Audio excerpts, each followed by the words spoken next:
వాక్యములోనికి వెళదాం. అపోస్తుల కార్యముల గ్రంథము 14వ అధ్యాయము. అపోస్తుల కార్యముల గ్రంథం అందరం తిద్దాం.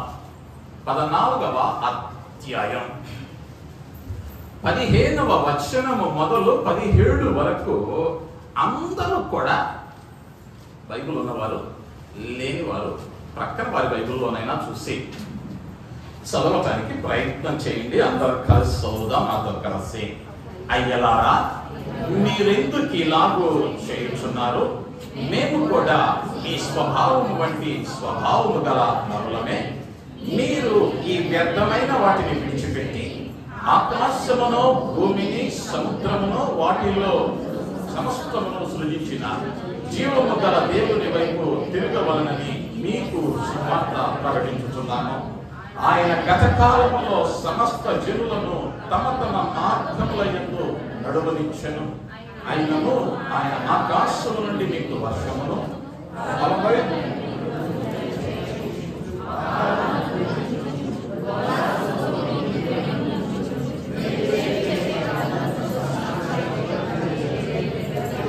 బిగ్గరగా చెప్పి దేవుని నామానికి మహిమ కలుగును గాక. హల్లెలూయా, హల్లెలూయా.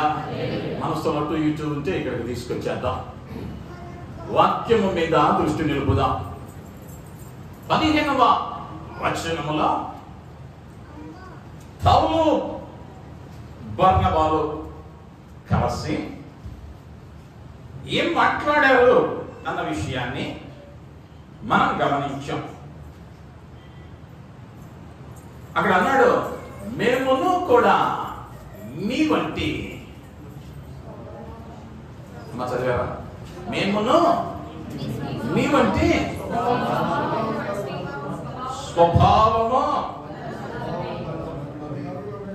స్వభావము కలిగిన నరులమే. ఎవరి మాటలు చెప్పింది? అపోస్తులుడైన పౌలు బర్నబాలు ఏమన్నారయ్యా అంటే, మేము కూడానయ్యా ఆకాశము నుంచి మేము రాలిపడిన వారం కాదు, లేదా మమ్మలను దేవుడు ప్రత్యేకంగా ఇంకో మట్టిలో నుంచి చేయలా. మా స్వభావము కూడా ఎలాంటిదయ్యా అంటే మీ వంటి స్వభావమే. అయితే ఆ 14వ వచనం ఒక్కసారి చదివితే, ఈ సంగతి విని తమ వస్త్రములు చించుకొని సమూహములోనికి చొరబడిరి. బర్నబా పౌలు ఈ మాట విని ఏం చేశారు? బట్టలు చింపుకున్నారు. ఎప్పుడైనా ఒక వ్యక్తి బట్టలు చించుకునే స్థితిలో వెళ్ళిపోగలడయ్యా అంటే చాలా ఆవేదన ఎక్కువైనప్పుడు, ఆ బాధ తట్టుకోలేనిదిగా మారినప్పుడు,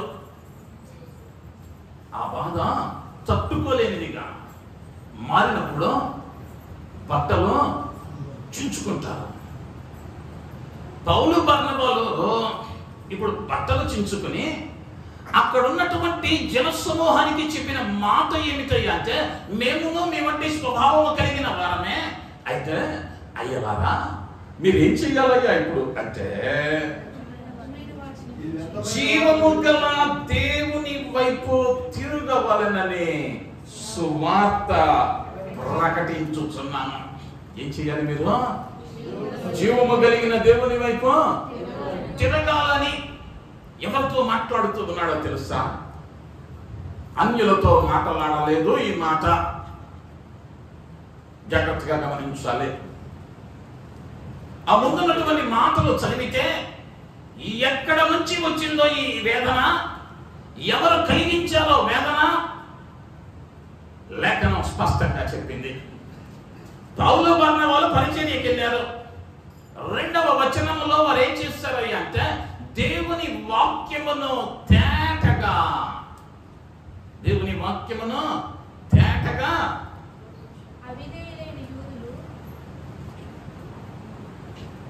1వ వచనములో సమాజ మందిరములో ప్రవేశించి తేటగా బోధించినందున అనేకులు యూదులు క్రీస్తు దేశస్థులు విశ్వసించిరి.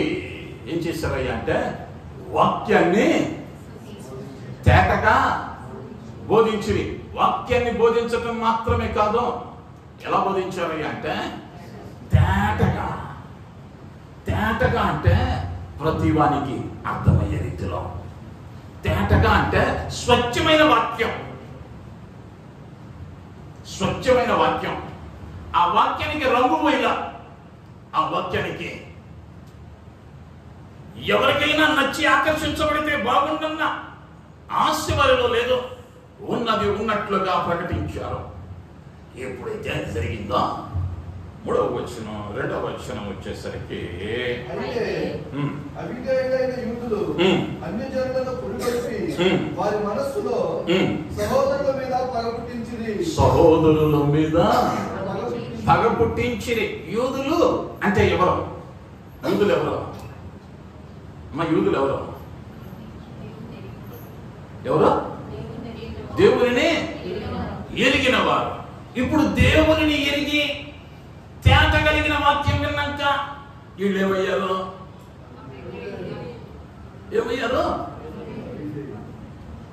అవిధేయులయ్యారు. ఎందుకయ్యా అంటే ఆ వాక్యం ఏం చెప్పిందయ్యా అంటే పాపాన్ని విడిచిపెట్టరా అంది, బ్రతుకు మార్చుకోరా అంది. అది ఏం కాలేదయ్యా అంటే వీడికి సహించమా? ఇది తప్పు అని చెబితే సహించమా? అది ఈరోజు ఈనాడు సంఘాలలో ప్రారంభమైనది కాదు. నాటి నుంచి ఉంది ఆ బీజం. వాక్యాన్ని వాక్యంగా చెబితే పాస్టర్ గారు మనసులో ఏదో పెట్టుకుని చెప్పాడని తప్పించుకొని తిరిగే అలవాట్లోనికి మారిపోయాం. తేటగా చెబితే నచ్చటములా. ఎందుకయ్యా అంటే దురద చెవులు ఎక్కువైపోయాయి. వాక్యం చెప్పింది దురద చెవులు కలవారై తమకిష్టమైన బోధల వైపు, తమకు ఇష్టమైన బోధల వైపు ఆకర్షించబడ్డారు. అయితే ఇక్కడ చాలా ప్రమాదకరంగా ఉంది పరిస్థితి. అక్కడ నుంచి దాటాడు. వారికి తేటగా వాక్యం చెప్పారు. అయితే వీళ్ళు ఏం చేశారయ్యా అంటే తిరిగి అన్యులను పురిగొల్పి ఈ అన్యులు అంటే దేవుని ఎరుగని వారు కాదు. వాళ్ళ దగ్గర కనుక ఎల్లుంటే యూదులు అనేవాళ్ళు మాకు ఆయనకి సంబంధం లేదు కదయ్యా, మీ పని మీరు చూసుకోండి, మీకు తేడాలంటే మీరు చూసుకోండి అని అంటారు. అప్పుడే దేవుళ్ళకి వచ్చారు అన్యులు. వాళ్ళ మీద పడ్డారు వీళ్ళు. వాళ్ళని గనక మనసు మార్చగలిగితే, అపోస్తలులకు వ్యతిరేకంగా సిద్ధం చేయగలిగితే ఏమవుతాం? ఒక సమూహంగా ఏర్పడతాం. అయితే ఆ గుంపులో ఏమయ్యారయ్యా అంటే కొందరు అపోస్తలుల వైపును, కొందరు అవిధేయుల వైపును గుడి కట్టారు. ఈ అవిధేయులైన వాళ్ళు నిన్నటిదాకా అపోస్తలుడైన పౌలు బోధించింది ఏందయ్యా అంటే విగ్రహారాధన మనకు వద్దయ్యా, పాపం మనకు వద్దయ్యా, దేవుని వైపు చూద్దామయ్యా అని చెప్పాడు. అయితే ఈ అవిధేయులైన వారు చేసిన పని ఏందయ్యా అంటే దైవజనుడు ఏదైతే వద్దన్నాడో అదే చేయటానికి ముందుకు వచ్చారు. ఆ చివరి వచనంలో అంటారు, అంత బోధించిన తరువాత అక్కడ ఏం చేస్తా ఉన్నారయ్యా అంటే 13వ వచనములో చివరి మాట బలి అర్పింపవలనని ఉండెనో. ఎంత బోధిస్తే ప్రాణాలకు తెగించి వద్దయ్యా బలి అంటే ఎవరు దాన్ని సిద్ధం చేసింది? ఇప్పుడు యూదులైన వాళ్ళు అన్యులతో కలిసి ఒక గుంపును తయారు చేసుకుని బలి అర్పించటానికి బయలుదేరారు. గత 3 దినాలుగా ఈ పునరుద్ధాన దినమందు ఈ మాట్లాడాలి అని ఎదురు చూసిన దినాన ప్రభువు నాతో మాట్లాడిన మాట, ఈనాటి క్రైస్తవ్యం ఏమవ్వాలయ్యా అంటే ఇది మీ ఒక్కరికి సంబంధించింది కాదు, ప్రపంచమంతా అదే బడిలో ఉంది, ప్రపంచమంతా అదే పందాలో ఉంది. ఎందుకయ్యా అంటే మన స్థితిగతులు మారాయి, లేదా మనకున్నటువంటి వసతులు మారే, మనకు అనేక వెసులుబాట్లు కలిగాయి ఈరోజు. ఎందుకయ్యా అంటే ఈరోజు ఇది నచ్చలేదు ఇంకో మందిరం, ఇంకో మందిరానికి వెళ్ళొచ్చు అడిగేవాళ్ళు లేరు. ఖచ్చితంగా ఖండించాడా?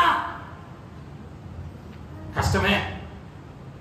అయితే అపోస్తులైన పౌలు బర్నబాలు ఈ పరిస్థితులను చూసి బట్టలు చించుకున్నారు. మీకు తెలుసో లేదో, నీ ఇంట్లో ఒకరికి బాగా లేకపోతే నువ్వు ఏడుస్తావో లేదో, నీ కాపరి ఏడుస్తాడు ముందు ప్రభువు దగ్గర. నీ కాపరి నీ సంఘములో, నువ్వే సంఘానికి అయితే చెందావో ఆ సంఘములో నీకు ఆత్మీయ తండ్రిగా ఉన్నటువంటి కాపరి ఏం చేస్తాడయ్యా అంటే ఆ బిడ్డ స్వస్థత పొందాలని కన్నీరు కారుస్తాడు. తల్లిదండ్రులు కారుస్తారో లేదో.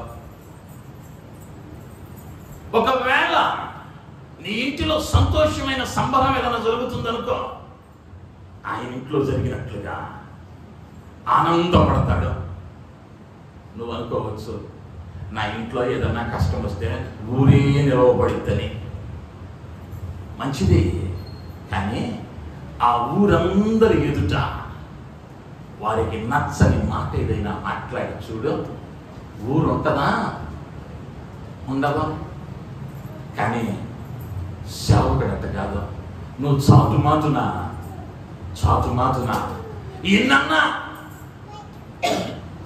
ఎన్నన్నా నేనున్న వేదనలో నాకు బలం ఇచ్చిన మాట ఇదే. నాయనా ఎందుకురా కృంగిపోతావు?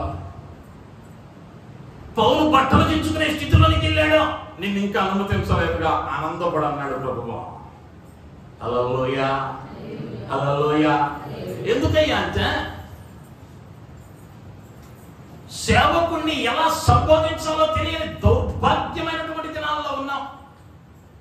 ఎలా మాట్లాడతారో తెలుసు చాటున, వాడండి వేదన రాదా, ఆయనండి ఎవరైనా గేదెలు కాస్తున్నాడే, ఆయన ఏమని పిలుపుతారు? ఆయన అంటావుగా, పాలు పోసి ఆయన వచ్చాడా? గేదెలు కాసి ఆయన వచ్చాడా? ఇప్పుడు ఈయన ఎవరు? వేదన ఉండదా? నీ దగ్గర ఏదైనా ఆశించి ఏనాడైనా చేశాడా సేవ? వేదన ఉంటుంది. అయితే దేవుడు అంటా ఉన్నమాట, తిరిగి జీవము కలిగిన దేవుని వైపు తిరగమని అన్ని ఇబ్బందుల మధ్యలో కూడా ప్రకటిస్తూ ఉన్నాడు. అయితే సంఘం దేని నుంచి తిరగాలో 4 మాటలే చెప్పి వినిపిస్తా. మొదటిగా గమనిస్తే జకరియా గ్రంథం 1వ అధ్యాయం 3-4 వచనాలు. జకరియా గ్రంథం వారితో ఇట్లనము, సైన్యములకు అధిపతి యెహోవా సెలవిచ్చున్నదేమనగా, మీరు నా తట్టు తిరిగిన ఎడల నేను మీ తట్టు తిరుగుదునని సైన్యములకు అధిపతి యెహోవా సెలవిచ్చుచున్నాడు. దేవునికి మహిమ కలుగును కాక. హల్లెలూయా, హల్లెలూయా. 4వ వచనములోనే 2వ భాగం నేను చదువుతూ ఉన్నాను.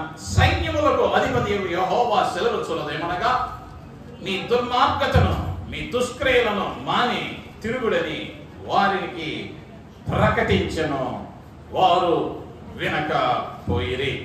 దేవుని నామానికి మహిమ కలుగును గాక. హల్లెలూయా. దేవుని ఆశీర్వాదం నీ కుటుంబంలో ఉండాలి అంటే, నీవు ఆశీర్వదింపబడిన వానిగా ఉండాలి అంటే నీవేమవ్వాలయ్యా అంటే, మొదటిగా దేవుని వైపు తిరుగుతూ ఉన్నటువంటి నీవు దుర్మార్గతను విడిచిపెట్టాలి. దీన్ని విడిచిపెట్టాలి, దుర్మార్గత అంటే ఏమిటి తెలియాలిగా. ముందు ఒక ఊరు వెళ్తున్నాం, ఏ బస్సు ఎక్కాలో చదవటం వస్తేనేగా. చదవటం రాదనుకో, హైదరాబాద్ దగ్గర వచ్చినవాడు బెంగళూరు బస్సు ఎక్కినట్టు ఉంటుంది. అవునా కాదా? దుర్మార్గత అంటే ఏంటో తెలియాలి. దుర్మార్గత అని అంటే అనేక పర్యాయాలు అనుకుంటాం అదేదో పెద్ద పాపం అనుకుంటాం. అది పాపం అనుకుంటాం.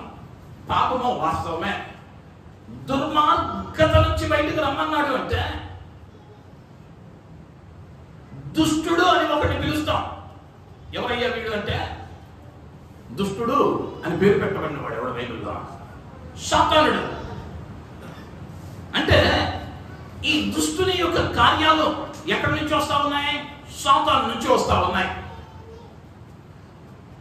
ఈ సాతానుడు లేదా దుష్టుడు ఎవరినైతే ఎలుబడి చేస్తా ఉన్నాడో, లేదా ఎవరిలో అయితే ఈ దుష్ట కార్యాలు ఉన్నాయో, సాతాను కార్యాలు ఉన్నాయో, వారు దేవుని వైపు తిరగని వారు. స్పష్టంగా చెప్పింది లేఖనం. మేము దేవుని వైపు తిరిగామండి, ఉదయం మధ్యాహ్న సాయంకాల వేళ ప్రార్థన చేస్తున్నామండి. దయ్యాలు కూడా చేస్తే ప్రార్థన తెలియదేమో మీకు. దయ్యాలకి నీకన్నా ఎక్కువ వాక్యం తెలుసు. మనందరికీ ఎలా పరిచయం చేస్తారయ్యా అంటే దుష్టుడైన సాతానుని నల్లని దుస్తులతో 2 కొమ్ములతో పరిచయం చేశారు.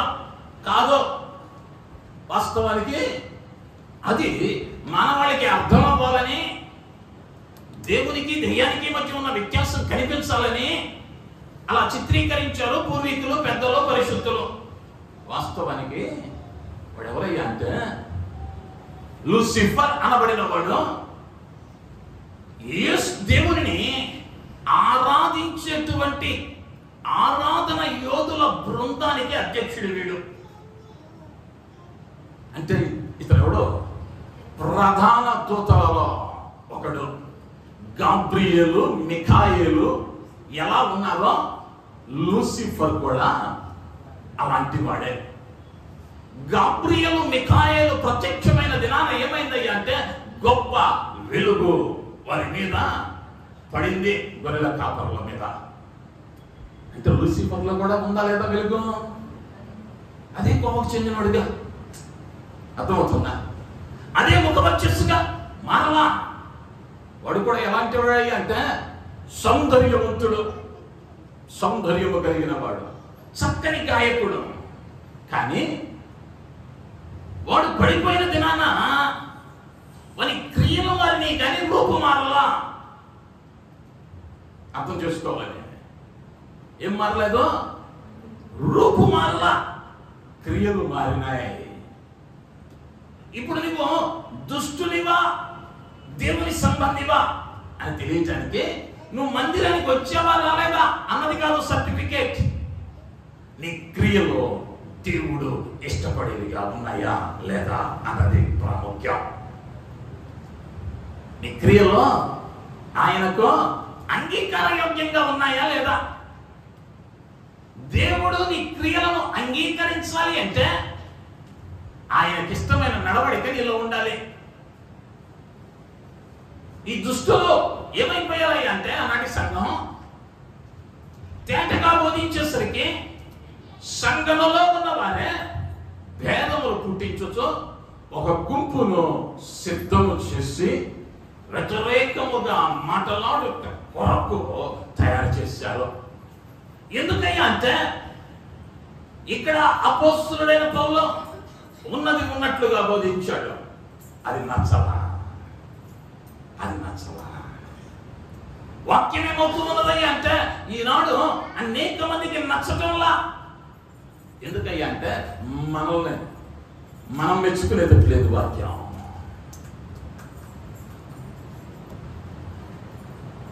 ఇప్పుడేం అవసరమైందయ్యా అంటే ముసలమ్మ ముచ్చట్లో ఎంతోసేపు వింటాం, పట్టుమని గంట సేపు వాక్యం వినటానికి 10 సార్లు ఫోన్ చేస్తాం. అవునంటారా కాదంటారా? ఇంతకు ముందు ఒకవేళ ఇప్పుడు కూడా ఉండి ఉంటారేమో. సినిమాకి వెళ్ళి కూర్చున్న తర్వాత 3 గంటల్లో ఒక్కసారైనా ఫోన్ చేసావా? తీయలేదే. మరి ఆ దౌర్భాగ్యం అక్కడ లేని ఇక్కడ ఎందుకు? అంటే కల్పించిన కథ చూడటానికి ఇచ్చిన ప్రాముఖ్యత హృదయాన్ని కదిలించేటువంటి వాక్యానికి ఇవ్వకపోతే దుర్మార్గత కాదా? అవునా కాదా? దుర్మార్గత అంటామా వద్దా? దుర్మార్గత అంటే ఎవరినో పొడిచిరాకం కాదు, ఎవరినో ఎత్తుకెళ్ళిపోవటం కాదు, ఏ ఇంటిలో దోసుకోవటం కాదు, నా లేఖనానికి లోపడకపోవటం దుర్మార్గత. ఈనాడు నువ్వు ఏ స్థితిలో ఉన్నావో నాకైతే తెలియదు, కానీ మాటలాడమన్న ప్రభు ఎరిగాడు. ఒకవేళ దుర్మార్గతలో ఉన్నావేమో, దయతో ప్రభు పేరట బ్రతిమలాడుతూ ఉన్నాను. ఏకనైనా తిరుగమని బట్టలు చించుకుంటూ ఉన్నాడు అపోస్తుడైన పౌలు. నిన్న రాత్రి నేను పండుకునేసరికి సమయం 2:30 గంటలు. అవసరంలా నాకు ఇక్కడ నిలవబడి పలానా ఇంట్లో నిన్న ఇది జరిగిందమ్మా, పలానా ఇంట్లో ఇది జరిగిందమ్మా అని 4 మాటలు చెప్పి 45 నిమిషాలు గల్లబొచ్చగలిగిన వాడను. కానీ దానిని బట్టి నా ప్రభు ఏం చేస్తాడయ్యా అంటే లెక్క అడుగుతాడు. నా భయం అది. 11 గంటలకే కళ్ళు మూతలు పడ్డాయి. భయం లోపల. అమ్మో బాధ తట్టుకోలేమమ్మా. అందుకనే అన్నాడు ఇర్మియా గ్రంథం 21వ అధ్యాయం 5వ వచనంలో, ఇర్మియా గ్రంథం 21వ అధ్యాయం 5వ వచనంలో క్రోధమును రౌద్రమును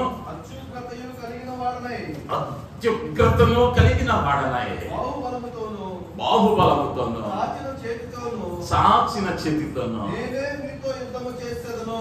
ఎవరు చేస్తారు? ఎవరు? యెహోవా దేవుడు. ఇంతకు ముందు దూతలను పంపాడు యుద్ధాలు చేయటానికి. దూతలు వస్తేనే, ఒక్క దూత వస్తే 1,85,000 మంది అడ్డంగా పడిపోయారు. ఆయనకు వేల గణముల సైన్యం ఉంది. ఇప్పుడు వీళ్ళందరినీ కూడా ఒక యుద్ధానికి వెళ్తున్నాం అనుకుందాం. ముందు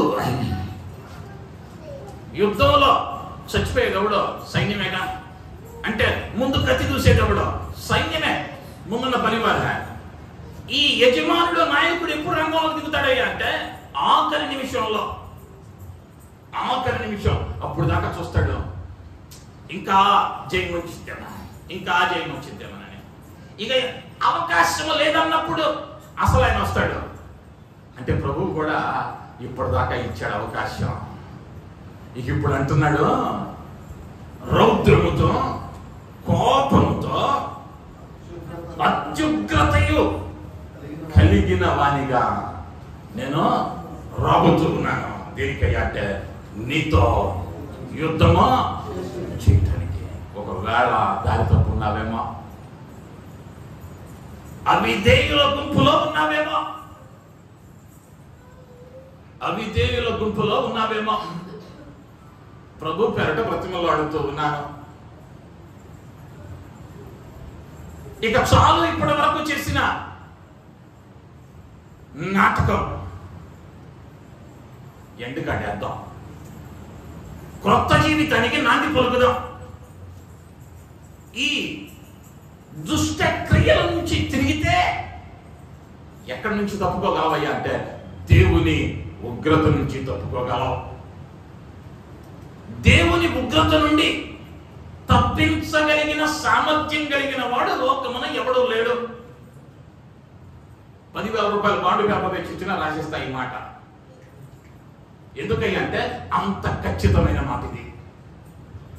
ఆయన గనక నీకు వ్యతిరేకంగా నిలవబడితే భూమి మీద నిన్ను కాపాడగలిగిన వాడు ఐక్యరాజ్య సమితి అధ్యక్షుడైనా ఎవడో పనికిరాడు. ఆయన ఉగ్రత రాకముందే ఏమో అంటున్నాడు అంటే ఆయన వైపు తిరగాలి. ఎక్కడి నుంచి? దుష్ట క్రియలు. ఈ దుష్ట క్రియలు ఎక్కడి నుంచి వచ్చాయి? సాతాను నుండి వచ్చాయి. ఏంటయ్యా సాతాను క్రియలు అంటే? శరీర కార్యాలు. శరీర కార్యాలయ్యా ఏంటయ్యా అంటే నేత్రాశ, శరీరాశ, జీవగుణములు, అసూయ, మితములు, విభేదములు, క్రోధములు, అల్లరితో కూడిన ఆటపాటలు ఉన్నాయా మనలో? ఉంటే ఏమై ఉన్నాం మనం? అవిధేయులమై ఉన్నాం. అవిధేయులమై ఉన్నాం. ఈనాడు క్రైస్తవ సమాజానికి పట్టినటువంటి చెదలేంటో తెలుసా? ప్రార్థన చేయటం వచ్చిన వెంటనే నా అంత భక్తుడు లేడు అని అనుకుంటూ స్వనాశనాన్ని కొని తెచ్చుకుంటా ఉన్నారు. మీకు తెలుసో తెలియదు, నేను ఎరిగిన తమ్ముడు ఈ ఊరి వాడు కాదు, మా ఊరి వాడు. ఒక మందిరానికి వెళ్ళేవాడు. మందిరానికి వెళ్ళాడు. ఏమైందో తెలియదు. వేరే కుంపటే. ఎందుకయ్యా అంటే మాస్టర్ గారంట ఈయనకంట అవకాశం ఇయ్యలేదంట. దేవుడేమో ఈయనంట వాక్యం చెప్పు అన్నాడంట. మాస్టర్ గారేమో నేను చెబుతా అంటున్నాడంట. పద్ధతేనా? ఈరోజు ఏమయ్యాడయ్యా అంటే నిన్నే చదివా, పిల్లవాడిని పట్టుకెళ్ళి పోలీస్ స్టేషన్లో పెట్టారు. ఎందుకంటే చెయ్యకూడని పని చేశాడు. ఎక్కడికి వెళ్ళాడయ్యా అంటే పరమగీతాలు బోధించాడంట సంఘంలో. 10 ఏళ్ల పిల్లోడు ప్రాణేశ్వరి అన్నాడంట. ఒక పిల్ల చూసింది, ఎత్తుకెళ్ళాడు. జ్ఞానం ఉండాలి. మమ్మల్ని బైబిల్ కాలేజీలో ఏం చేసేవాడు తెలుసా? పరమగీతాల మీద సంవత్సరం పాటు పిండారు మమ్మల్ని. ఎందుకో తెలుసా? ఏ వయసులో మాట్లాడాలో దానికి ఒక పరిమితి ఉంది. నేను ఎప్పుడన్నా పరమగీతాల ప్రసంగం చేయటం ఈ 12 ఏళ్ళలో ఎవరైనా విన్నారా? చెయ్యకూడదు. నేనంతే. బైబిల్లో లేనిదా? ఉన్నది. అది తల నెరసిన వృద్ధులు చెబితే ఆ మర్మం బాగుంటుంది. మా ఊర్లో ఒక పెద్ద ప్రసంగికుడు, ఇప్పుడు ఆయన కాదు, మీకు తెలియకపోవచ్చు, 80లో ఈయన ఇంకో ప్రసంగం చేయడం పెద్దవాళ్ళకి తెలుసు. బాపట్ల వాస్తవ్యులు ఆయన గొప్ప దైవజనుడు. నాకు ఆయన సాక్ష్యం కూడా తెలుసు. ఎందుకంటే మా కుటుంబానికి చాలా సన్నిహితుడు ఆయన. నేను అందుకనే అనేక పర్యాయాలు మదన పడేది, చెప్పేవారగా మాత్రం మిగిలిపోకూడదు. బైబిల్ గ్రంథం ఎలాంటిదయ్యా అంటే 2 అంచుల పదులు కలిగిన ఖడ్గము వంటిది. 2 అంచుల పదులైన ఖడ్గము వంటిది. జాగ్రత్తగా ఉండాలి దీంతో. వాక్యం చూడటం తెలిస్తేనో, వాక్యం చదవటం తెలిస్తేనో, ప్రార్థన చేయటం వస్తేనో అయిపోలా పరలోకానికి ప్రవేశం. నువ్వేం చెయ్యాలయ్యా అంటే దుర్మార్గతను విడచి ఆయన వైపు తిరగాలి. సంగతుల గ్రంథంలో జ్ఞాని అయిన సొలొమోను అన్నాడు, 1వ అధ్యాయం 18వ వచనంలో,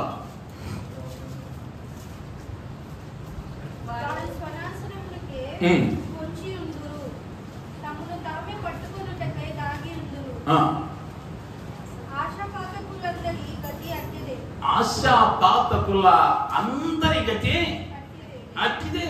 వీళ్ళు ఎవరయ్యా అంటే వారి నాశనమునకే పొంచి ఉందరు, తమను తామే పట్టుకొనుటకై దాగి ఉందరు. ఎవరిని పట్టుకోవడానికి? పక్కన పట్టుకోవడానికి దాగి ఉన్నారా? తమను తామే.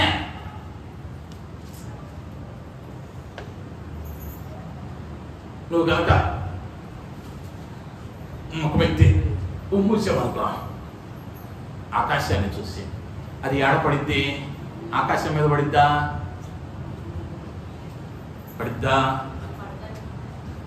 తెలీదా? తెలియకపోతే ఒకసారి ప్రయత్నించండి. మరి తెలిస్తే చెప్పండి.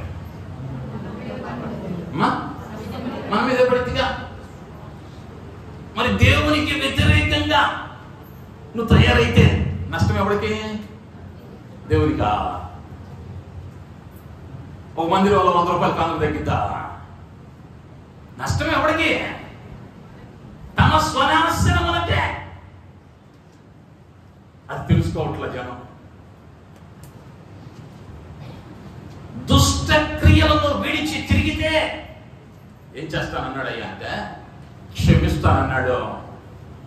నినివే పట్టణ వాసులు యోనా గ్రంథం 3వ అధ్యాయం 7వ వచనంలో దేవుడు అన్నాడు, నినివే పట్టణాన్ని శపిస్తున్నానని యోనాను పంపితే యోనా తర్షీషుకు వెళ్ళబోతా ఉంటే చేపకు ఆజ్ఞాపించి పడవలో నుంచి నీళ్ళలో పడవేసి నీళ్ళలో నుంచి ఒడ్డును తగ్గించి ప్రకటిస్తే సువార్త రాజు మొదలుకొని పశువులు సైతము 3 దినాలు ఉపవాసం ఉండే పశ్చాత్తాపముతో ప్రార్థన చేయగా దేవుడు వారి యందు కనికరపడి నీవు ఈ స్థితిలో ఉన్నావు.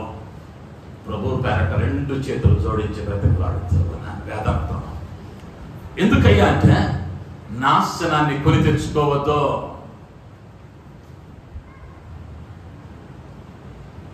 అహమట వస్తుందేమో దేవుని దగ్గర సిగ్గుపడద్దు. దుర్మార్గపు క్రియలు నీలో ఏమైనా ఉంటే ఈరోజు దేవుని దగ్గర ఒప్పుకో. మందిరంలో నుండి ఒప్పుకుని వానిగా బయటికి వెళ్దాం. నీ కుటుంబమును నా దేవుడు నిండారుగా ఆశీర్వదించును గాక. ఆమె నన్న గట్టి వద్ద ఆశీర్వాదం దగ్గరగా ఇది కదా కావాలి. ఆమె అంటే అయితే ఇందులో లేకపోతే లేదు. మాకు 100 లక్ష రూపాయలు చేస్తాం. పొద్దున్నే పింక్ స్లిప్ ఇస్తారు, జాగ్రత్త. గోల్డ్ మెడలిస్టువేమో నా దేవునికి వ్యతిరేకంగా నిలవబడితే క్షణం నువ్వు కట్టుకున్న బంగారు పందిరి చెవలు పట్టింది. రేపు పొద్దున్నే బంగారానికి చెవలక్క పట్టింది అంటారేమో. పట్టిస్తాడు నా దేవుడు. ఎనివేలో యోనా కూర్చోనంటే చెట్టు పెరిగింది. పెరిగినంతసేపు పట్ల తెల్లారి చూసేసరికి ఎండిపోయి ఉంది. ఈరోజు ఉన్న దానిని బట్టి గర్వించి దుర్మార్గతను జీవితంలోనికి తెచ్చుకుంటున్నామేమో. దయతో బ్రతిమలాడుతూ ఉన్న విడిచిపెట్టు. ఒకసారి ఆలోచించుకో. ఆ దుర్మార్గత స్వనాశ్రములకే. నీ దుర్మార్గతను బట్టి ఎవడో నాశనం అయిపోవడం, ఎవనో నాశనాన్ని కోరుకుని నువ్వు దుర్మార్గంగా మారావేమో. అంతే, అది నీ స్వనాశ్రములకే. నా బైబిల్ చెప్పిందంటే ఆ మాటకు తిరుగులేదు. దుర్మార్గత దేనికయ్యా అంటే స్వనాశ్రములకే. నా దగ్గరికి 65 ఏళ్ల ఒక ఆయన్ని తీసుకొచ్చారు. ఆ మధ్య ఆంధ్ర వెళ్ళినప్పుడు అయ్యగారికి 2 కిడ్నీలు పోయినాయి. 2 రోజులకు ఒకసారి డయాలసిస్ చేస్తున్నారు. తట్టుకోలేకపోతున్నాడు. అన్న ప్రార్థన చేద్దురా అన్నారు. వెళ్తే పెద్ద ఆయనతో మాట్లాడుతున్న సందర్భంలో పెద్ద ఆయన అన్నాడు, అయ్యా ఎలా ఉంటుంది ఆరోగ్యం అంటే, పర్లేదయ్యా అన్నాడు. ఎందుకయ్యా ఇంత కష్టం నీకు అన్న. ఏదో లేండి పాస్టర్ గారు, దేవుడు నన్ను ఏమంటాం, ఏదైనా కష్టం రాగానే దేవుడు నన్ను చెప్పండి, దేవుడు నన్ను పరీక్షిస్తున్నాడు. అదే మాట చెప్పాడు ఆయన కూడా. ఆయన ఏమన్నాడు? దేవుడు పరీక్షిస్తున్నాడు. నేనన్నా నా పద్ధతి తెలుసుగా మీకు. అందులో మా ఊర్లో అయితే ఇంకా బాగా తెలుసు. మా ఊరు వాళ్ళకి బుద్ధుందంటాయా నీకు? దేవుడు నిన్ను పరీక్షించాడు. 65 ఏళ్లలో ఏనాడు మందిరానికి వెళ్ళాడు. ఉదయం లెగితే బాద్షాప్ ముందు ఉండేవాడు. తాగి గిన్నెలు పోగొట్టుకుని మరణం మంచం మీదకి ఎక్కేసరికి వీడిని ఎవరు పరిశోధించాడు? వాస్తవం అంటావా? ఒప్పుకుందామా దీన్ని? కాదులేండి, దేవుడే అంటారంటావా? విశ్వాసనే ఆయన శోధించేది. ఆ జ్ఞానం లేదు నీకు. ఈరోజు ఏం కాటలేదయ్యా అంటే ఆయన ఉగ్రత వస్తున్నా కూడా మా అతలు పేసేయండి. ఉగ్రత వస్తున్నా కూడా ఆ ఉగ్రత దేని వలన కలుగుతుందో అర్థం చేసుకోవట్లా. మరకలేస్తున్నాం. గుర్తుండొద్దు. వాడిని అన్నమాట తప్పంటావా రైట్ అంటావా? తాగి కిడ్నీలు పోయినోడికి దేవునితో సంబంధం ఏంటంటే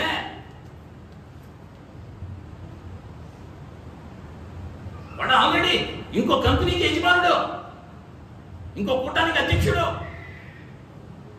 ఆయన దగ్గరికి రావాడు. నాకు తెలుసు ఆ సంగతి. ఈనాడు దేవుల్లో నువ్వు లేకుండా వచ్చిన కష్టాన్ని, వచ్చిన నష్టాన్ని, కలిగిన అప్పులను, కలిగిన వ్యాధులను దేవుడు పరీక్షించాడంటే నీ అంత అబద్ధం ఇంకోటి లేడు. మోసం చేసుకో మాకు, శ్వాసనాన్ని తెచ్చుకో మాకు. దుష్ట క్రియలను విడిచిపెట్టి ఈ రోజైనా నినివే పట్టణ వాసులు దుష్ట క్రియలలోనే ఉన్నారు, కానీ పశ్చాత్తాపడ్డారు. నా ప్రభువు వారిని క్షమించాడు. నీకైనా అదే చట్టం, నీకైనా అదే చట్టం. దుష్ట క్రియలు అంటే అయ్యో నరహత్యలేమే కాదు. చిన్న చిన్న కార్యాలు, ప్రభువునే తాకట్టు పెట్టే కార్యాలు, ప్రభువునే తాకట్టు పెట్టే కార్యాలు. నువ్వు ఎప్పుడైతే దుష్ట క్రియలను విడిచావో నీలో జరిగే రెండవ క్రమం ఏంటయ్యా అంటే అపోస్తుల కార్యముల గ్రంథం 26వ అధ్యాయం 20వ వచనం.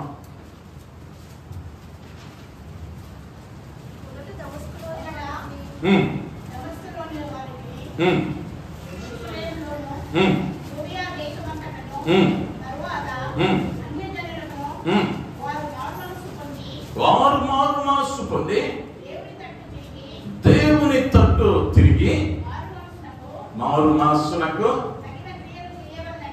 తగిన క్రియలు చేయవలనని ప్రకటించుచుండిరి. దేవుని నామానికి మహిమ కలుగును గాక. హల్లెలూయా. మొదటిగా దుష్ట క్రియలు విడిచి దేవుని వైపు తిరగాలి. దుష్ట క్రియలు విడిచిన నువ్వు తిరిగి ఆయన వైపు తిరిగి ఏం చేయాలి అంటే చదవండమ్మా. మారు మనస్సుకు తగిన క్రియలు ఏం చేయాలి? మారు మనస్సుకు తగిన క్రియలు నీలో కనిపించాలి. ముందు ప్రకటించడం రెండో భాగం. ప్రకటించే ముందు నువ్వేమవ్వాలయ్యా అంటే నువ్వు సిద్ధపడాలి. ఇప్పుడు ఇక్కడికి వాక్యం చెప్పడానికి వచ్చిన నేను నిలవబడ్డా. నేను నిన్నటి దినాన్ని ఏం చేశాను? వాక్యం ప్రకటించడానికి ముందుగా సిద్ధపడ్డాను. ఆ సిద్ధపడడం అవసరం. మారు మనస్సు పొందిన నీవు మొదట నీలో ఏం కావాలి అంటే మారు మనస్సు సంబంధమైన క్రియలు కనిపించాలి. మారు మనస్సు పొందితే ఏం క్రియలు ఉంటాయ్యా? ఏమి క్రియలు ఉంటాయి? మీకు తెలిసిన మాటలు చెప్పండి. మారు మనసు పొందామా లేదా? మా పొందిన వాళ్ళు ఎవరు ఉన్నారా? మరి పొందారుగా, మీ క్రియలు ఏంటో చూస్తారా? మేము క్రియలు లేని. మరి చెప్పండి. ఆ గలతీ పత్రికలో వద్దు, మీ అనుదిన కార్యక్రమాల్లో చెప్పండి. క్రియలు నువ్వు రోజు చేసేది చెప్పు చాలు. అమ్మా, ప్రార్థన, వాక్యము, దేవుని భయము. ఎవరికి? మారు మనసు ఉన్నవాడికి. మరి నువ్వు చేస్తున్నావు రోజు? చేస్తున్నావా? ఇప్పుడు నీకు మారు మనసు ఉందా లేదా?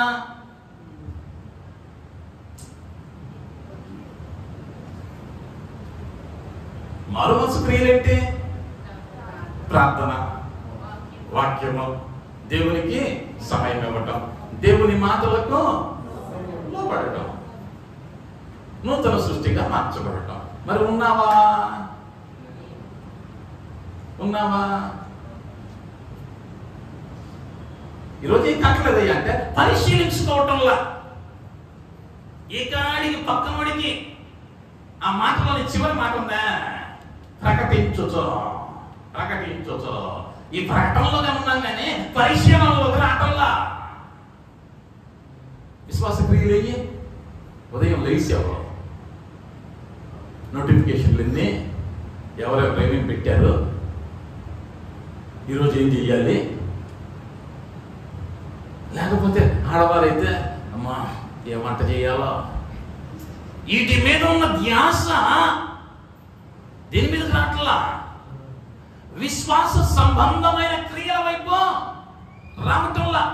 నేను తెలియకడుగుతా, విశ్వాసమేగా నువ్వు? విశ్వాసమేగా? ఒకరోజు సెలవు వచ్చింది, ఏడకి వెళ్దామని ప్లాన్ చేసావు కానీ వారం ముందు ఆదివారం వస్తుంది, మందిరానికి వెళ్ళేటప్పుడు పరిశుద్ధంగా వెళ్ళాలి, ఈరోజు నాతో మాట్లాడయ్యా అని ప్రార్థించి ఏనాడైనా మందిరం గుమ్మం దొక్కావా?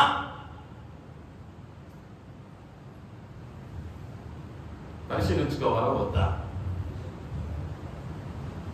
అమ్మా, పరిశీలించుకోవాలా వద్దా? నువ్వు పరిశీలించుకోకుండా ఈ మధ్య ఒక సాక్ష్యం ఉన్నా, ఒక తల్లి సమర్పణ, అందులో బట్టి నా ప్రభువుకు స్తుతులు కలుగును కాక. హల్లెలూయా. 40 ఏళ్ల వయసులో మందిరంలోకి వచ్చిందంట. ఆ రోజు దైవజనుడు ఆ మందిరంలో ఒక వాక్యం చెప్పాడు. ఏందయ్యా అంటే, నిత్యము ఆయన మందిరములో నాటబడిన చెట్టు వలె ఉండాలని. తల్లి హృదయం తాకింది, దైవజనుడి దగ్గరికి వచ్చింది. అయ్యా, దేవుడు నన్ను మందిరంలో ఉండిపోమన్నాడు, అవకాశం ఇవ్వండి. సరే తల్లి, అవతల గదిలో ఉండు అన్నాడు. మీరు నమ్ముతారో నమ్మరో, ఆమెకు బాగా చదివిన 2 బిడ్డలు ఉన్నారు, కుమారులు. బాగా చదివిన కుమారులు, అత్యున్నత స్థాయిలో ఉన్నారు, అల్లాటప్ప ఉద్యోగాలు కాదు. బిడ్డలకు చెప్పింది, నాయనా దేవుడు నాతో మాట్లాడాడు, నేను మందిరంలోనే ఉంటాను. 40 ఏళ్ల వయసులో మందిరానికి వచ్చిందమ్మా. నమ్ముతారో నమ్మరో, 68వ ఏట చనిపోయింది. 28 ఏళ్లలో మందిరము గుమ్మము దాటి బయటికి వెళ్ళాలా. ఆ తల్లి అందంట, అయ్యా నాకు ఎంత అనారోగ్యం వచ్చినా నన్ను ఏ హాస్పిటల్కి తీసుకెళ్ళొద్దు, నేను మందిరంలోనే ఉంటాను. నేను ప్రభుత్వ తీర్మానం చూసుకున్నా, దయచేసి నన్ను బలవంతంగా కూడా బయటికి తీసుకెళ్ళొద్దు. ఆఖరికి ఎలా తీసుకెళ్ళారు తెలుసా? సమాధి పీఠంలో పెట్టి తీసుకెళ్ళాను. అది కదా సమర్పణ,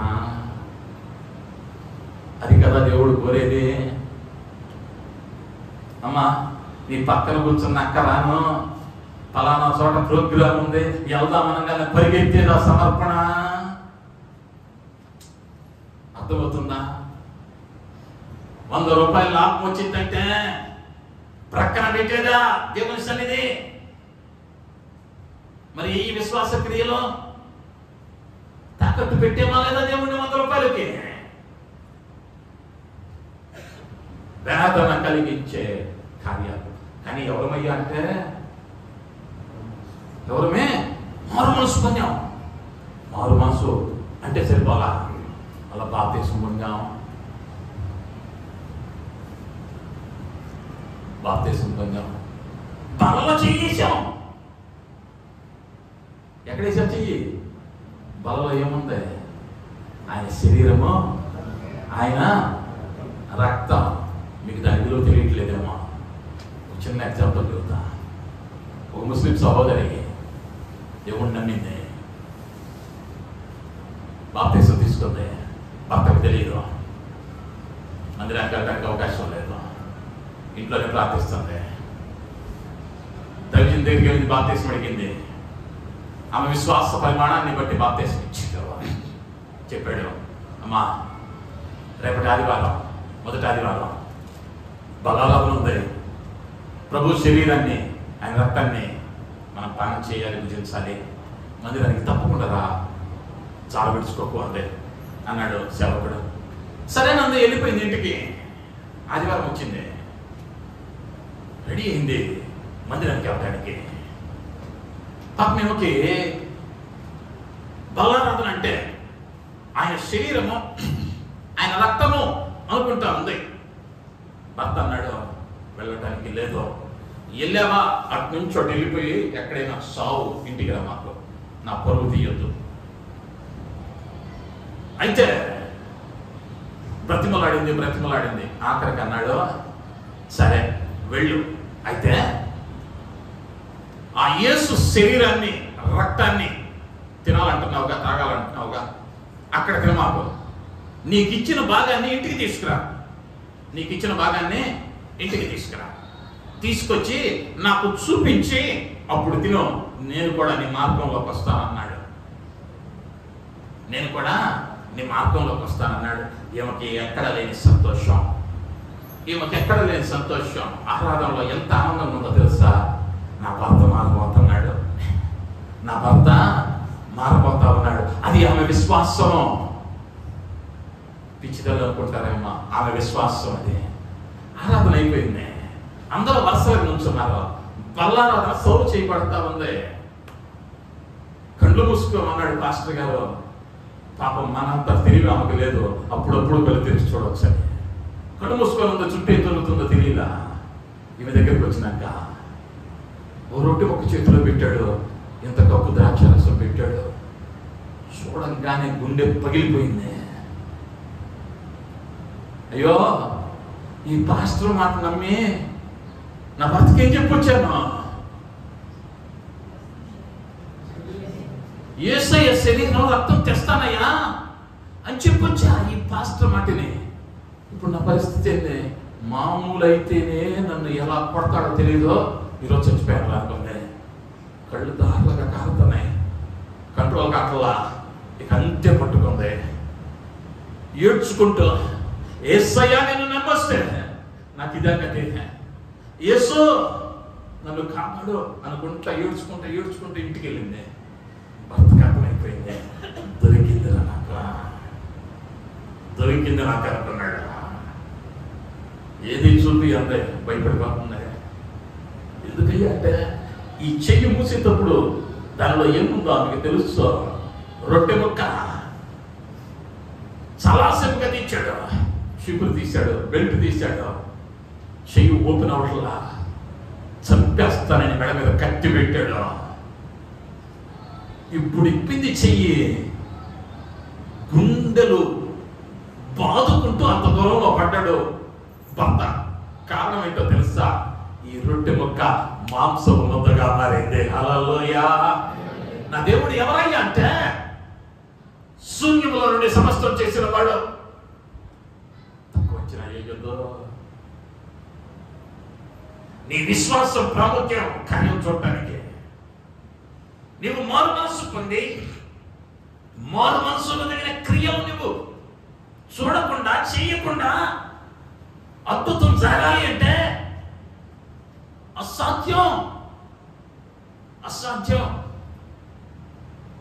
అనేక పర్యాయాలు మన జీవితాలలో ఏమైపోతుందయ్యా అంటే, కార్యాలు కావాల్సి వస్తున్నాయి కానీ క్రమం అక్కర లేకుండా పోతుంది. ఆశీర్వాదం కావాలి కానీ మారు మనస్సుకు తగినటువంటి క్రియలు లేవు. ప్రార్థన చేయడానికి సమయం లేదు, బైబిల్ చదవడానికి సమయం లేదు, మందిరానికి వెళ్ళడానికి సమయం లేదు. కానీ సెలవు దొరికితే ఇంటిలో 3 ఆటలు డౌన్లోడ్ చేసుకొని మరి చూసి తీరికుంది. ఎవరికి? క్రైస్తవ విశ్వాసికి. వేదన కాదా? మారు మనసుకు తగిన క్రియలు లేవేమో ఈరోజు వరకు. ఇకనైనా తిరుగు, నా ప్రభువు త్వరలో రాబోతూ ఉన్నాడు. ఉగ్రత నీ ఇంటి దాకా రాకమునిపే, ఉగ్రత నీ ఇంటి దాకా రాకమునిపే మారు మనస్సుకు తగిన ఫలాలు ఫలితం. చివరిగా ఒక్క మాట, సామెతల గ్రంథం 1వ అధ్యాయం 23వ వచనం.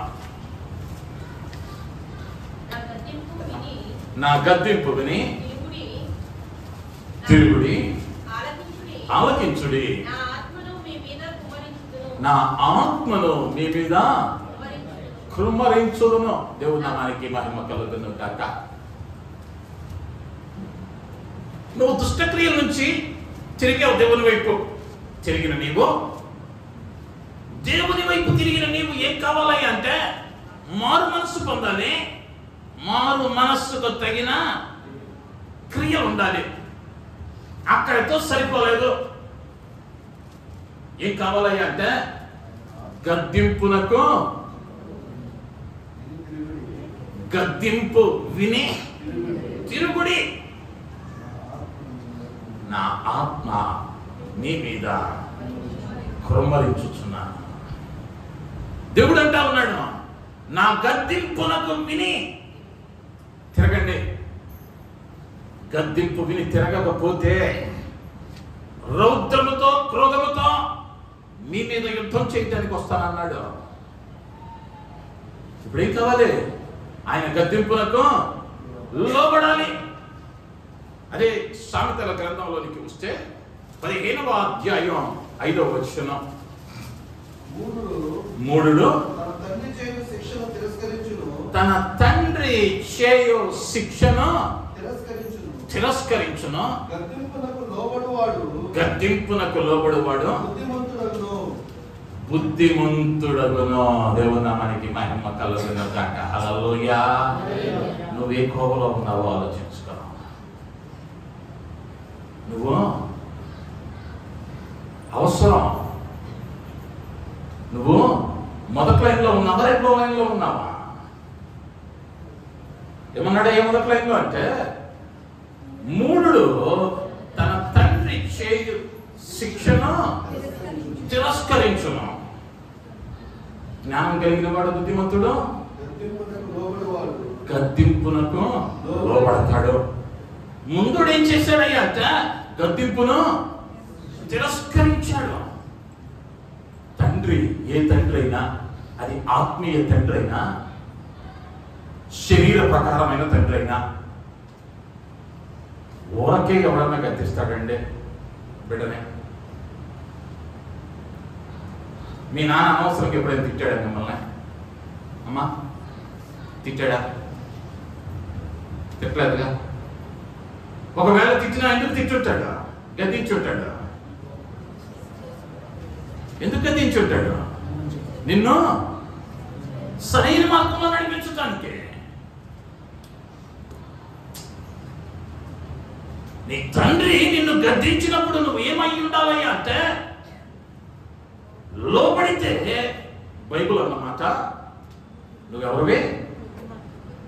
బుద్ధిమంతుడివి. లోబడకపోతే మూఢుడు లేదా బుద్ధి లేనివాడు, మూర్ఖుడు అని అనుకోవచ్చు. అనేక పర్యాయాలు దారిన పోయేవాడు గద్దించిన సర్దుకుంటున్నాం, కానీ ఆత్మీయ తండ్రి గద్దించేసరికి ఎక్కడ లేని రోషాలు వచ్చేస్తున్నాయి. వేదన. నీ మీద కడుపులో ఏమన్నా ఇంత పెట్టుకొని అంటాడండి పాస్టర్ గారు.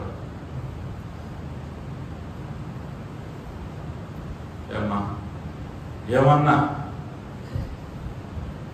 నాతో 10 నిమిషాలు ఇప్పుడైనా మాట్లాడిన అనుభవం ఉన్నవాళ్ళకి తెలిసింది నా మనసు ఎలాంటిదో. కానీ అసలు ఆ మాట ఎట్టనగలడైనా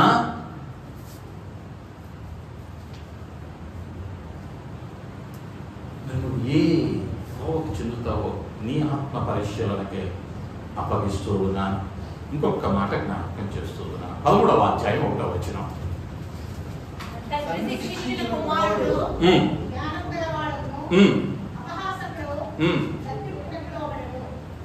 తండ్రి శిక్షించిన కుమారుడు ఏమవుతాడయ్యా అంటే జ్ఞానము కలిగిన వానిగా మారుతాడు. దానిని అపహసించాడు. చూసారా? ఈ మాటలు చెప్పిన ఆయన మీ పాస్టర్ గారు కాదు, లేదా మీ పాస్టర్ గారు లాంటి అల్పుడు కాదు.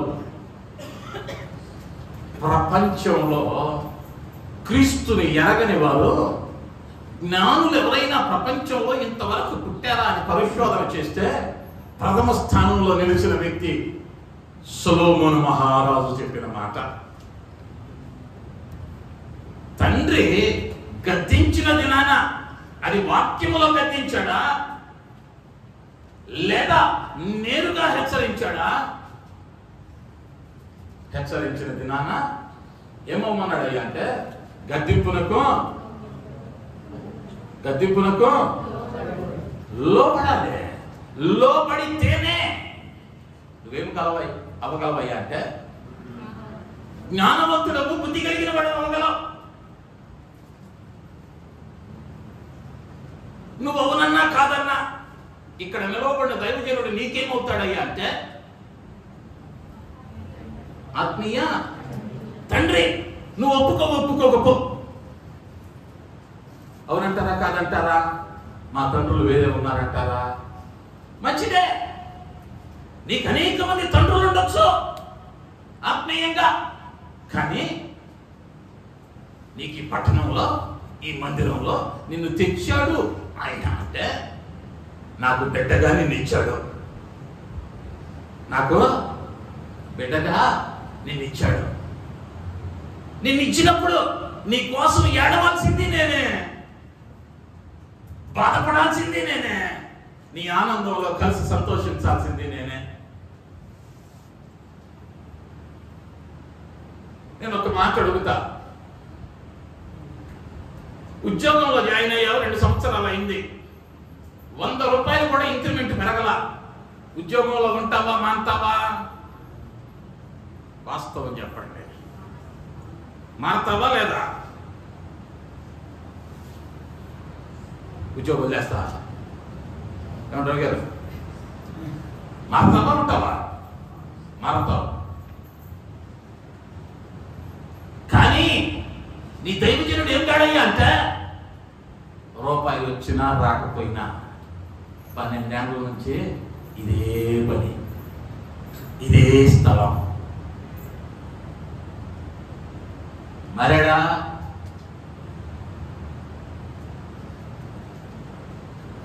నా బోధ మారిందా?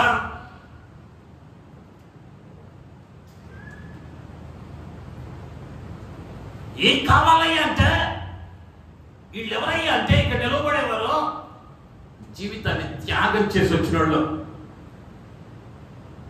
ఈనాడు సమాజానికి ఏమైపోయిందయ్యా అంటే సంఘ చరిత్ర తెలియటంలా. క్రైస్తవ సంఘ చరిత్ర, ఈ సంఘ చరిత్ర కాదు. సంఘము ఎలా కట్టబడితో, దీని మీద కట్టబడితో ఏమనుకుంటున్నామయ్యా అంటే 10 మంది కూడుకుంటే ఆరాధన జరిగిపోయింది అనుకుంటున్నాం. ఎవడో ఒకడు జరిపించేస్తాడు అనుకుంటున్నాం. ఎవడో ఒకడు ఏదో ఒక రకంగా జరిపించేది కాదు ఆరాధన. సజీవుడైన దేవుడు నిలవబడితే జరిగేది. గుర్తుంచుకోవాలి మాట. నేను ధైర్యంగా ఒక మాట చెబుతా. మీ అందరికన్నా చదువులో తక్కువ వాడు నేను, కానీ ఆత్మీయతలో మీకన్నా ఒక మెచ్చు నన్ను దేవుడు ఉన్నతంగానే ఉంచాడు. అందులో బట్టి నా ప్రభువుకు స్తుతులు కలుగును కాక. హల్లెలూయా. నేను వెళ్తే ఐఏఎస్ ఆఫీసర్ నాకు తెలిసిన ఆయన, నాకు తెలిసిన మంత్రులు, నాకు తెలిసిన ఎమ్మెల్యేలు నన్ను చూడగానే లేచి వందనాలన్నా అంటారు. ఆ అర్హత నాలో ఏదీ లేదు, కానీ నన్ను ఎలా ఉంచాడు నా దేవుడు? ఉన్నతంగా ఉంచాడు. 4 డిగ్రీలు సంపాదించి నీకే అందిస్తే నా జీవితం ఇచ్చాను ఐఎస్ఐకి. నన్ను ఎంత గొప్ప ఉంచుతాడు. నువ్వు ఒకవేళ చాటు మాటున నీ స్వనాశనానికి దారి తప్పి క్రియలు జరిగించుతున్నావేమో ప్రభు పేరట బ్రతిమలాడుతూ ఉన్నాను.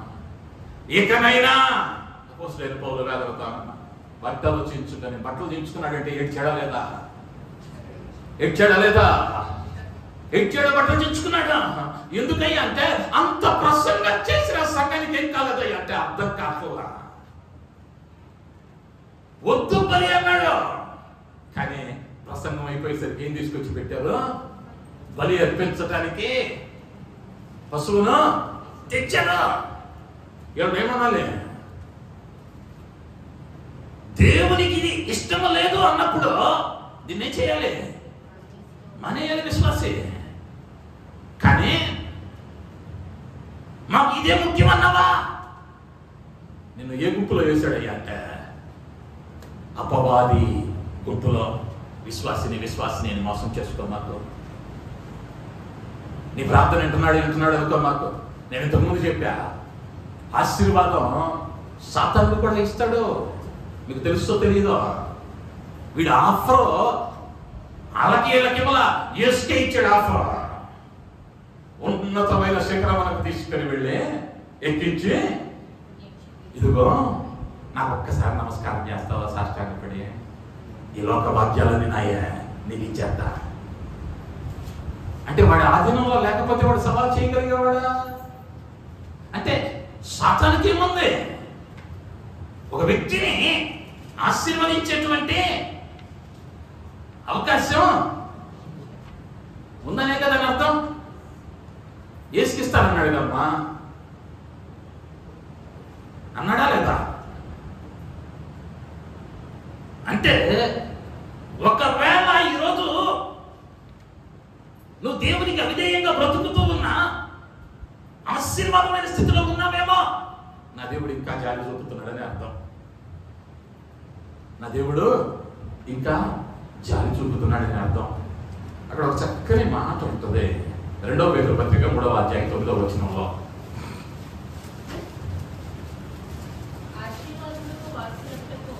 పేతురు 3:9. కొందరు ఆలస్యమని ఎంచుకున్నట్లు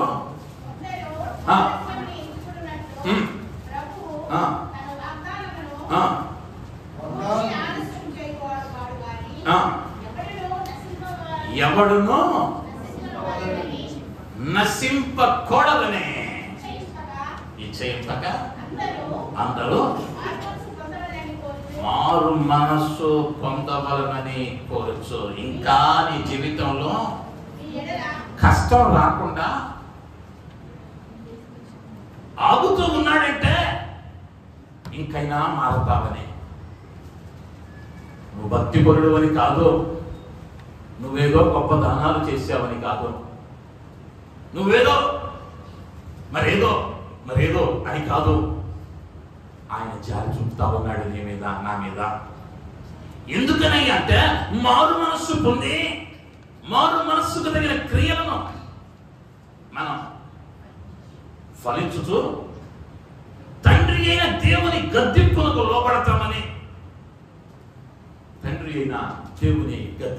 లోపడతామని, తప్పిపోయిన కుమారుడు తప్పిపోక మునుపు తండ్రి గద్దించి ఉంటాడు. వద్దురా నాయన, నీకు ఇది తగదు అని చెప్పుంటాడు. కానీ వాడికి బుద్ధి ఎప్పుడు వచ్చిందయ్యా అంటే పందుల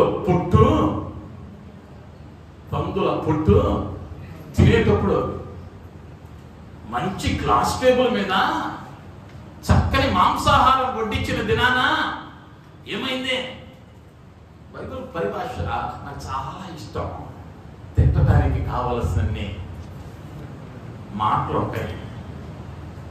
ఇస్సాకారును బట్టి ఒక మాట అంటాడు. ఎవరికైనా జ్ఞాపకం ఉందా? పాత నిబంధనలో ఇస్సాకారు అనేటువంటి ఒక వ్యక్తి ఉంటాడు. అతడు కాలు జాడించను అని వ్రాయబడింది. వాడిని సంబోధిస్తూ అంటాడు, ఇస్సాకారు క్రొవ్వి బలిసి. ఎవరు మాట్లాడారు ఈ మాట? దేవుడైన యెహోవా క్రొవ్వి బలిసి కాలు జాడించాడు. ఇస్సాకారు అనేక పర్యాయాలు ఆత్మీయ జీవితంలో మనకు కాని దాన్ని కొని తెచ్చుకుంటూ ఉన్నాం. దేవుని వైపు ఉన్నామనుకుంటున్నాం, దేవునికి వ్యతిరేకమైన దిశలో తిరిగిపోతా ఉన్నాం. దేవుడు అంటా ఉన్నాడు, హెచ్చరిస్తూ ఉన్నాడు, ఈ మాట ఎందుకు మాట్లాడమన్నాడు నాకైతే తెలియదు. నీ వాస్తవ స్థితి ఏంటో ఈరోజు పరిశీలించుకో. నన్ను ఆదరించడానికి ఇచ్చిన మాట ఇది. అపోస్తలుడైన పౌలు సంఘటనలో నాకున్న ఇబ్బందిని బట్టి వేదనలో ఉండగా నన్ను బలపరచడానికి మాట్లాడిన మాట, ఆ మాట నీకేమైంది అంటే సరి చేసుకోవటానికి అవకాశం ఇస్తుంది. ఆయన అన్నాడు, నేను రౌద్రముతో కోపముతో నీ మీదకి యుద్ధానికి రాబోతూ ఉన్నాను. ఆ యుద్ధం ప్రారంభం కాకముందే నినివే ప్రజల వలె తప్పిపోయిన కుమారుని వలె, హిజ్కియా వలె ఆయన వైపు తిరిగితే నా ప్రభువు కటాక్షము నీ మీద కలిగి నీ కుటుంబాన్ని ఆయన నిండారుగా దీవించున్నట్లు తలవంచుదాం. చిన్న ప్రార్థన. కృప కలిగిన మా యేసయ్య, దయగలిగిన మా తండ్రి, నీ బంగారు పాదాలకు వందనాలు, స్తుతులు, స్తోత్రాలు. నీ లేఖనాలలో అయ్యా నీ వైపు తిరగవలసినటువంటి ఆవశ్యకతను, నీ వైపు తిరిగిన వారిలో ఉండవలసిన లక్షణములను నీవు బోధించిన నేర్పించిన విధానములకై వందనాలు. నీ బిడ్డలో నీ వైపు తిరగటానికి, నీలో మారు మనస్సు కలిగినటువంటి వారిగా ఆ ఫలాలు ఫలించటానికి తండ్రి, అంత మాత్రమే కాదు నీ గద్దింపులకు లోబడే వారిగా ఉండటానికి మీరు సహాయం చేయమని దీవించి మహిమ పొందమని యేసు నామములో అడుగుతున్నాను తండ్రి. ఆమేన్, ఆమేన్.